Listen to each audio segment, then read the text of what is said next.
tanong at may 4 na posibleng sagot. Paunahan na lang ng labanan. Kung medyo binala sa'yo, mapupunta ang pinakamahirap na choice. Correct. Simulan na natin ang grab award na specially designed para sa ikakasal na si Mars Rochelle at Art. Ito ang wedding edition. Oh yes, so ito yung unang category natin. Yan. So dito tayo mag-uunahan. Ready, get, set, go!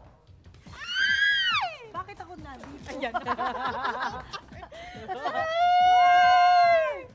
Oh my God! So ito yung ating question na bubuin sa pamamagitan ng ating mga nabunot na salita. Okay. Metikuloso ako pagdating sa pagpaplano ng kasal kasi sayang ang gastos kapag hindi mo pinaglaanan ng tamang budget ang bawat kung bawat parte ng kasal. Hindi totoo to.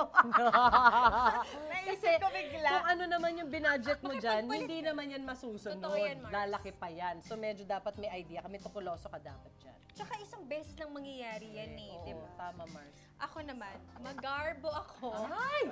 Ay! Ito Pagdating na. sa pagpaplano ng kasal kasi...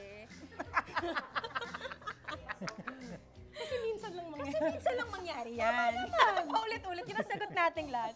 Hindi kasi parang for me, Mars, ganun din naman. Kaya ka nga nagsiset ng date, depende dun sa kung gaano mo katagal gusto siyang mangyari, to give you ample time to prepare for it, financial-wise, para din syempre may lahat naman tayo, may kanya-kanya tayong dream wedding, di ba? Exactly. So para ma-push mo naman yung pangarap mo na kasal bilang isang beses lang naman mangyayari yan. Basta yun yung ending lahat ng sagot natin. Ay! Mars, Kamusta parang naman ang dito to smile niyo yan. sa matipid? Parang nagpapanggap ka dyan. Magsisinungaling ako.